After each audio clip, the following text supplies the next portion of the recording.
from various sectors, the advisory board, Timothy, Philip, Abdul Hakim, who I'm so happy to see after several years. Ladies and gentlemen, and the very able organizers, Tradepass, good morning. Yes, so I was asked to talk about cyber diplomacy. I believe you are expecting a different speaker, but I'm happy to say that Africa has been involved in cyber diplomacy. Kenya was involved for many years, since I think 2014. But as you will hear, we do need to grow and develop in this area. Otherwise, policies will be made when we are not at the table, and they will not favor our growth and development. So I actually represented Kenya on that process for 6 years. So I think that's why the organizers in their wisdom felt that I was qualified to tell you a little bit about cyber diplomacy, which may be a new term to some of you. So the title of this presentation is Promoting Collective Cyber Diplomacy to Build a Strong Consensus for Cyber Stability. Somebody told me I'd have, yes, it works. Okay, so first of all, what's cyber diplomacy? So like many words, we invent words every day, don't we? Especially those of us in ICT. We are growing the vocabulary, and we often do it by combining words that have existed before. So we all understand cyber. It's all about the technology. It's especially about the networks, the internet, what we call the cyberspace. And I believe it's also about the users of technology, who are individuals, corporates, governments. Then, of course, we have diplomacy, which is about managing international relations. I was listening to somebody recently who said that when people stayed in place, there was no need for diplomacy because you just live among your neighbors. But when human beings started exploring, they started trading, there was misunderstanding because people have different cultures, different languages, different ways of doing things, different beliefs.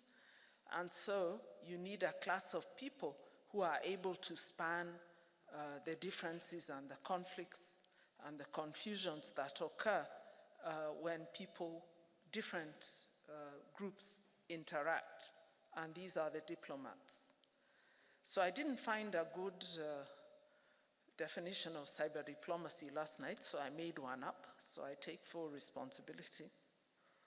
And as is written up there, it is diplomacy extended to the cyberspace, very simply, and it encompasses a multicultural, interconnected, and evolving technology space.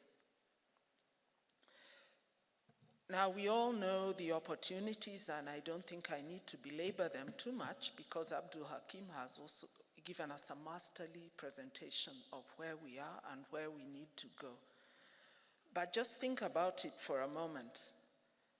This is a space that already involves, I believe, more than 64% of the world's population. More than 5 billion people are involved in this space.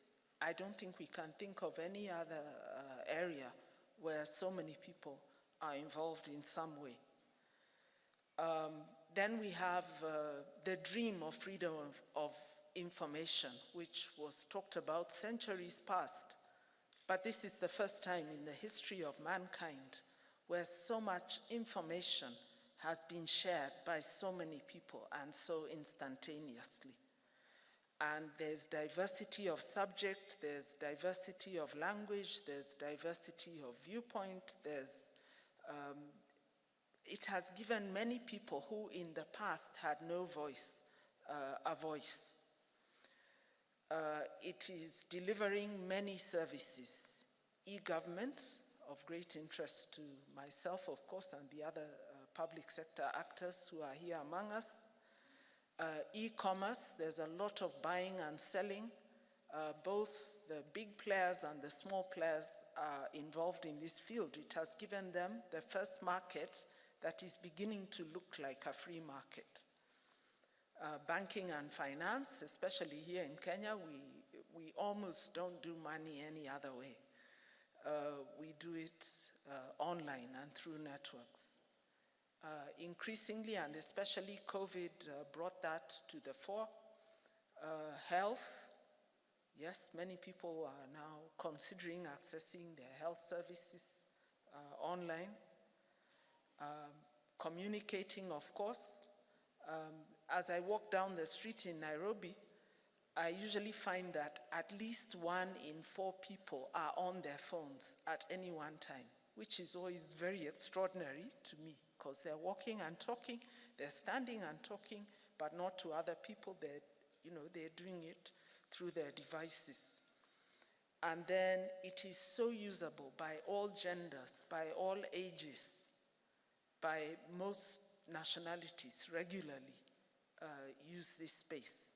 So I'm just saying this to help us appreciate how important this technology is becoming for formal institutions like governments and private sector, but also by ordinary people all around the world, all the time.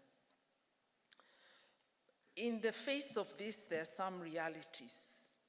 We are becoming dependent on this technology for our work, for our play, for our education. When it's off, life almost comes to a standstill. People don't know how to cope. I remember a few years ago, the big telco provider was off for a few hours. And within minutes, I knew it because I was unable to pay. I had collected goods and I was at the till. So I tried paying using my mobile money, like a good Kenyan. It didn't work.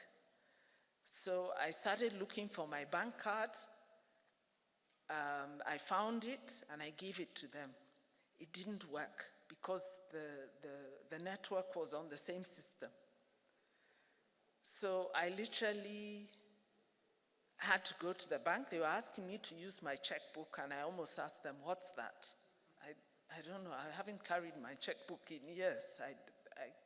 I have to think where it is, and I definitely don't have it with me at this time. So this is just a small, funny example, but you can think of how many things go wrong in your life when your device or the network is unavailable.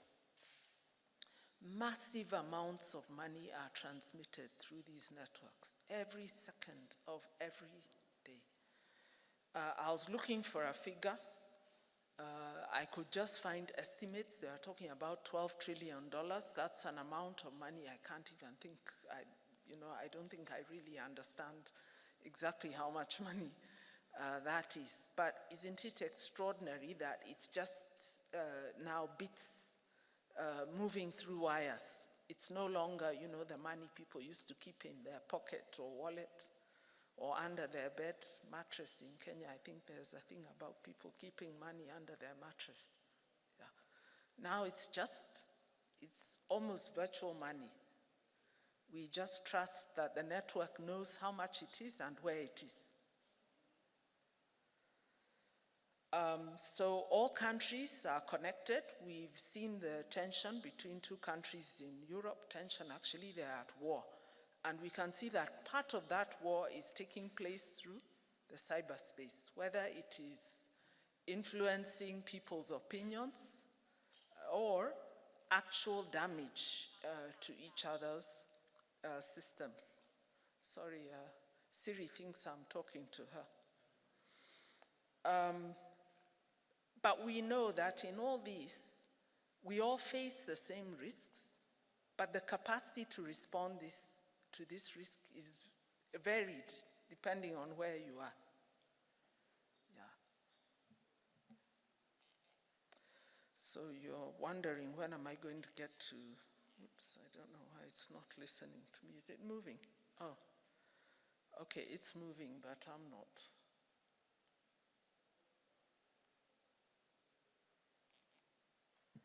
Okay, so Abdul Hakim gave us the risks, and there were a lot of them. I was trying to read, and I think I only got a few before the slide moved on. So at least the sense that I got is there are a lot of risks. However, let's just think about it broadly. There's the possibility of state to state, and he talked about that. Yeah, and it ranges from interference. We've had countries accusing each other that you interfered in my election process. And they're very upset about that because, you know, we all believe one person, one vote.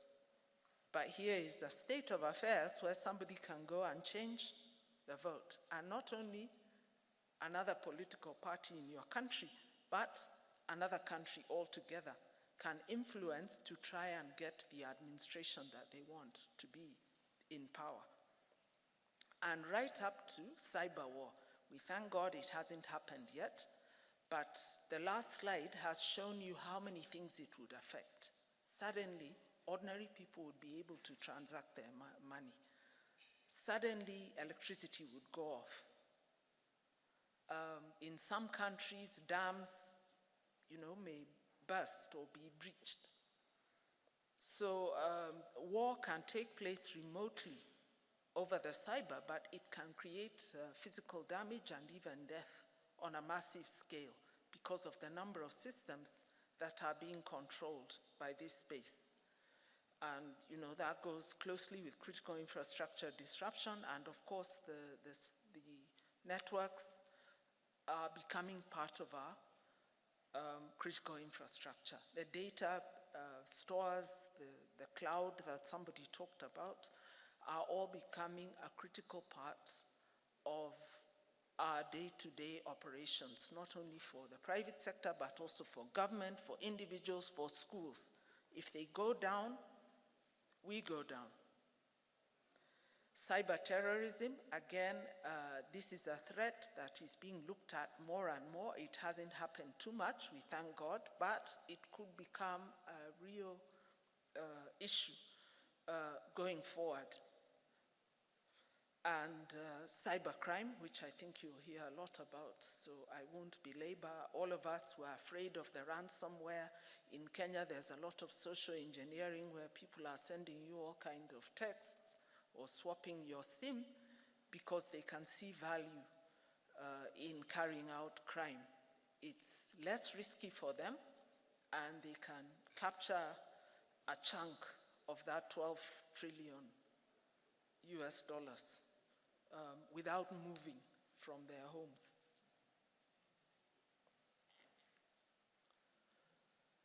So how do we respond? One, there are many responses, and I think they have all been discussed, so I don't need to belabor the point. But cyber diplomacy is one of the responses because as shown, there is state-to-state issues in this. And therefore, countries need to be talking to each other, and as you'll see as I proceed, you need to be part of that discussion, and you need to prepare yourself to be part of that discussion. I think Abdul Hakim also said something very important, that Africa needs to be at the table. Indeed, we are becoming one of the most innovative users of this technology. This technology, at least in my viewpoint, has the highest potential for moving Africa and Kenya from being followers to being leaders. And there are areas where we are leaders already in this technology.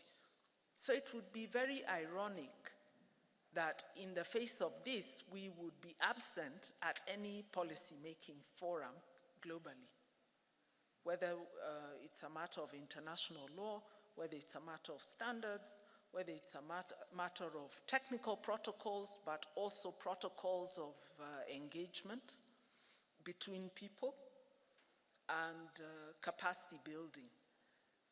I think when I was in this space, one of the emphasis that I made on the area of capacity building is it is a two-way engagement. Yes, the world can teach Africa, but Africa can also teach the world. So this is another huge opportunity. We must not just be students, we must also become teachers of the world. Maintenance of effective contacts to enable quick response. If there's a conflict, a military conflict, if it's between armies, we have time because we see the hostilities gaining after time. If it is an air attack, we have less time, of course, but it still takes time for a plane to fly and drop a bomb. If it is a cyber attack, it is instantaneous. It happens immediately and irrevocably. So, I really liked the quotation about the speed of light and the speed of law.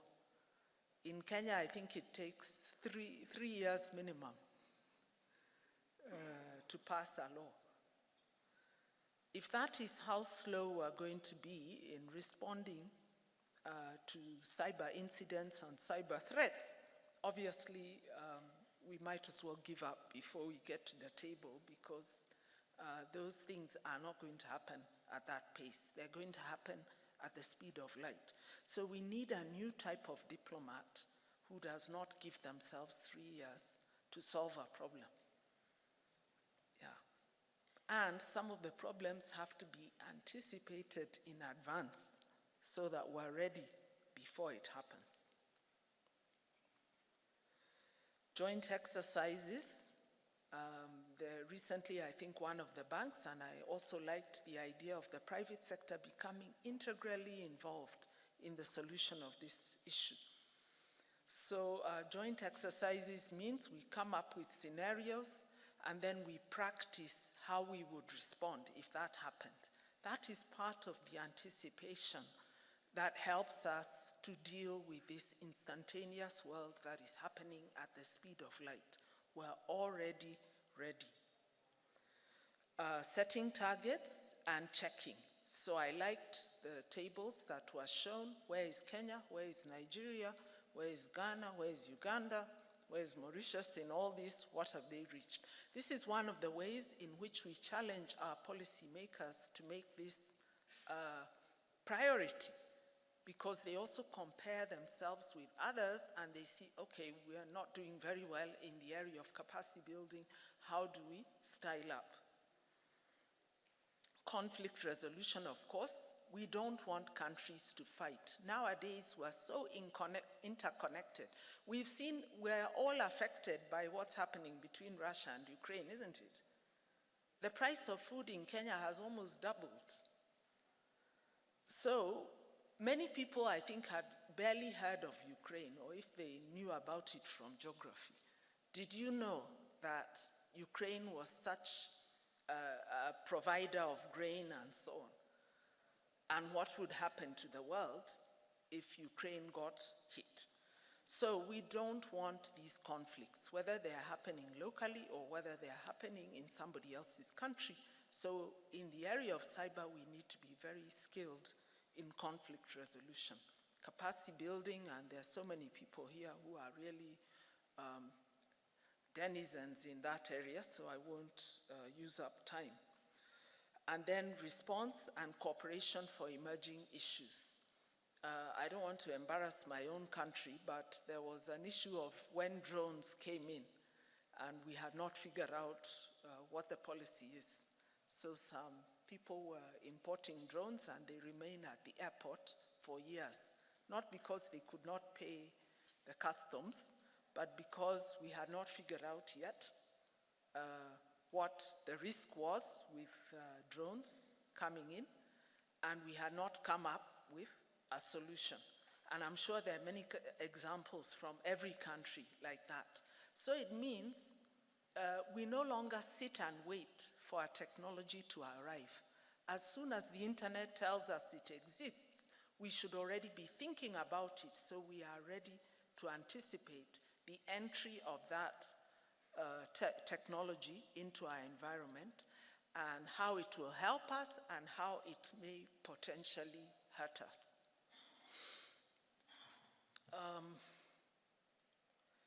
I think I've covered that. So there have been many international processes, and I think I missed out an important one, but never mind. There are many of them. There's the United Nations Governmental Group of Experts, which was a group of initially 10 countries, then it grew to 15, and I think right now it's at 25, and Kenya, Ghana, South Africa, are some of the African countries that have been involved in that process, and that has been an international policy-making process. Then many countries complained about this one with a long name, so we usually call it the UNGG. So the United Nations formed a working group which anybody, any country can join. Unlike the UNGG, which countries come in by invitation from the UN Secretary General, the open-ended working group process, which is now really gaining traction, any country can participate by will. So I hope for those countries that are not participating and who are represented here, please go back and say, please, we need to get into the open-ended working group. It's an important policy-making organ for the world and for countries to make sure that there's a level playing ground and fair rules for everyone in this cyberspace. So you need to have your diplomats in that process. There are other processes, ITU, there's the GFCE, which is for capacity building, and I believe Martin is going to make a presentation. There's Interpol, there's the International Committee for the Red Cross, there's a body called ICT for Peace, and there's that committee that Abdul Hakim referred to. So there are many people, good people of good standing and good values and good desires for the world who are working hard to make sure. But I think the main point is Africa needs a seat at all these tables because we are the ones, we are the future of this technology. We have the biggest population of youth. We have the most needs that can be addressed by technology. So we need to be there when it comes to international policy making. So yes, Kenya has been involved, and we continue to try hard to, I can't say too much because I'm being described as a retired public servant, and we know what retired people should do or not do. So how can you get involved? Encourage your country to get into these policy-making organs. You acquaint yourself with these issues. I think you're privileged because today you've heard about cyber diplomacy and you've heard about it from the best. People like Abdul Hakim are really titans in this area. So collar him during one of the breaks and make sure you get as much from him as you can. Adopt cyber hygiene practices because first of all, for the economy of your country to be strong in this area, people have to perceive it as an environment where cyber is working properly. And that means each and every person needs to manage their device properly. Each and every person needs to have the values not to be a cyber attacker, but to prosper from the cyberspace in a good way. And we are so innovative here in Africa. There's no reason to steal and to engage in cybercrime. We can innovate and make as much money or more. Lobby civil society to get involved and to develop papers. You know, that's one of my disappointments, is usually there's very little writing from Africa. And you know, writing is influential because it remains. It is not the oral history that people remember. It's the one that was put into a book or was put onto an internet site. So if you're not writing now, please learn to write, make those small videos which you put on YouTube so that our voice will be heard. Consider cyber diplomacy as a career. You could come, you know, people are coming into this from different areas. I can see I'm using too much time, but whether you are from the legal field or whether you are from the diplomatic field, and also if you are cybersecurity, and especially if you combine these, you'll probably make a very good cyber diplomat. So this is an emerging area, please consider it. And then inject discussions on cybersecurity and cyber diplomacy in relevant stakeholder engagement processes. So I'll stop there. Thank you very much for listening to me. And I don't know if probably there isn't time for questions, but if you can get hold of me, I'll be very happy to answer your questions and concerns. God bless you.